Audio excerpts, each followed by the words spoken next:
Good morning to all. तो आज का जो हमारा टॉपिक है वो है दोहरा निषेचन यानी कि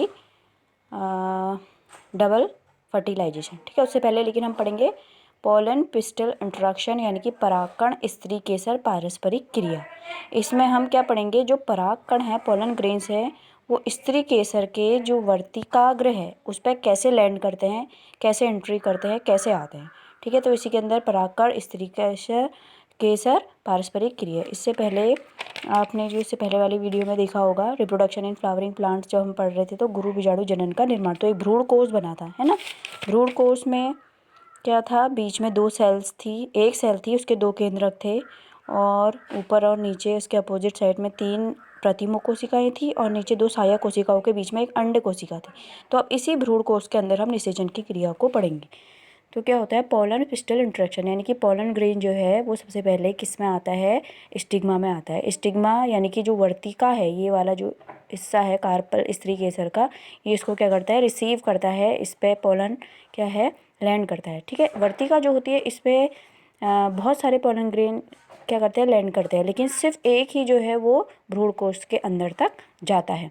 ठीक है, जो स्टिग्मा होती है, वर्तिका होती है, वर्तिका में ऐसे प्रोटेक्टिव पदार्थ होते हैं यानी कि वो जिन जो हेल्दी पोलन ग्रेन्स हैं उन्हीं को क्या करती है, एंटर करने देती है, वही इस पर लैंड कर पाते हैं। यानी कि इसी पे खुद ही एक सेल्फ डिफेंस होता है, यानी कि अनवांटेड पोलन ग्रेन, जो पोलन ग्रेन्स नहीं चाहिए वो बाहर रह जाते हैं और जो चाहिए वो इसके अंदर एंटर करते हैं। ठीक है, तो पोलन पिस्टल इंटरेक्शन। अब ये जो पोलन ग्रेन है वो वर्तिका तक आए कैसे, ये क्रिया किसके द्वारा संपन्न होती है, ये क्रिया परागण की क्रिया के द्वारा संपन्न होती है, जिसके बारे में मैं नेक्स्ट वीडियो में बताएंगे परागण की क्रिया और उसके बारे में डिटेल में पढ़ेंगे। इंपॉर्टेंट टॉपिक है आपके चैप्टर का।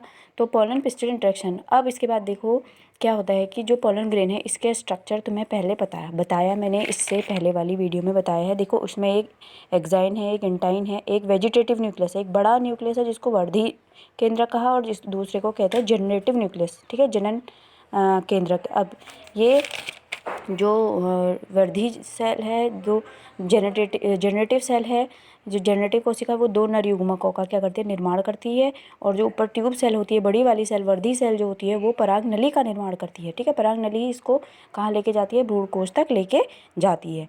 ठीक है, तो अब देखो जो जनरेटिव सेल है वो 2 नर युग्मकों में बढ़ गई है। ठीक है, यानी कि 2 नर युग्मक क्या है, इसके अंदर प्रवेश करेंगे, यानी कि इसीलिए दोहरा निषेचन इसको कहा गया है। ठीक है, जैसे ही पोलन ग्रेन ने इसके स्टिग्मा में लैंड किया आया, वैसे ही तो जो एक दोनों नर युग्मक आते हैं और ये जो ट्यूब सेल है वो पोलन ट्यूब का निर्माण करती है। यहाँ से क्या करती है, पोलन ट्यूब, कुछ इस तरह से पोलन ट्यूब का निर्माण होता है, ये जो इसको क्या करती है, गाइड करती है अंदर जाने के लिए। तो ये बन गई क्या, पराग नली। क्या बोलते हैं इसको, पराग नली। ठीक है, अब क्या होगा, 2 नर युग्मक पराग नली के साथ 2 नर युग्मक, ये है पराग नली, ये रचना कुछ इस टाइप से बन जाती है, ये पराग नली हो गई, ये 2 नर युग्मक हुए। 2 पराग नली के साथ ये 2 नर युग्मक जाते हैं और प्रवेश करते हैं किसमें, भ्रूण कोष में। ठीक है, भ्रूण कोष, यहाँ भ्रूण कोष। और भ्रूण कोष की संरचना इससे पहले वाली वीडियो में आपको पता है क्या, 7 कोशिकी 8 केंद्र की, 1 2 3 4 5 6 7 8, ये जो बीच वाला है एक सेल है, इस सेल के अंदर कितने केंद्रक है, 2 केंद्रक हैं। ठीक है, और वैसे ही 6 कोशिकाएं हैं तो कितने केंद्रक होंगे, यहाँ पे 6 केंद्रक होंगे, 6 केंद्रकों की उपस्थिति है। ठीक है, तो ये बहुत ही इंटरेस्टिंग घटना है। इसमें देखो क्या होता है, इसको मैं थोड़ा सा बड़ा उसमें प्रदर्शित करती हूँ। तो ऊपर की ओर को 3 प्रतिमुख कोशिकाएं हैं, नीचे 2 सिनरिड्स हैं यानी कि सहायक कोशिकाएं हैं, बीच में एक एग सेल है अंड कोशिका, और इसके बीच में एक सेंटर सेल है जिसके अंदर 2 केंद्रक हैं।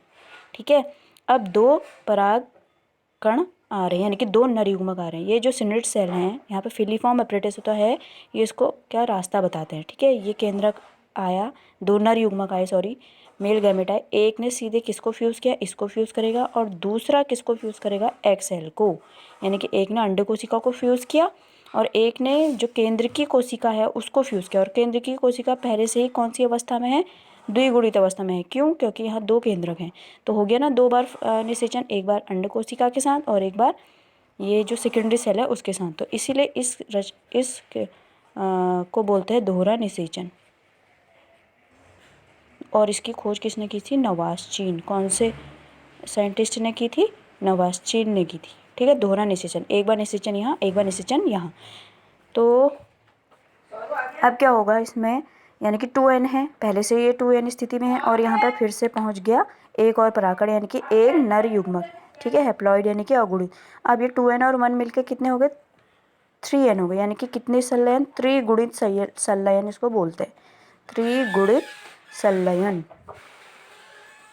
ठीक है, ये हो गया त्रिगुणित संलयन, यानी कि यहाँ पे जो न्यूक्लियस में गुणसूत्र की स्थिति है वो क्या हो गई? 3n, क्योंकि 2n पहले से ही है और एक n और जाके मिल गया तो 3n, और यहाँ पे द्विगुणित युग्मनज बन गया। ठीक है, ये अंड कोशिका से इसने विभेद किया, द्विगुणित युग्मनज बन गया और ये त्रिगुणित संलयन हो गया।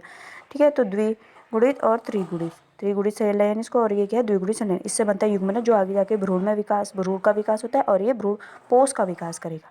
ठीक है, तो ये क्या है? दोहरा निषेचन। नहीं समझ में आएगा फिर से बताएंगे, लेकिन कन्फ्यूज मत होना, बहुत इंपॉर्टेंट प्रोसेस ये है। तो अब जो भ्रूण कोष की स्थिति क्या हो गई? बीच में तीन गुणित केंद्रक, और इधर क्या हो गई? द्विगुणित युग्मनज बन गया।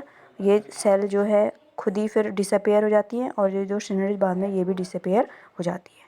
ठीक है, तो यह दोहरा निषेचन बहुत ही ज़्यादा इंपॉर्टेंट, इससे रिलेटेड नोट्स मैंने आपको सेंड कर दिए।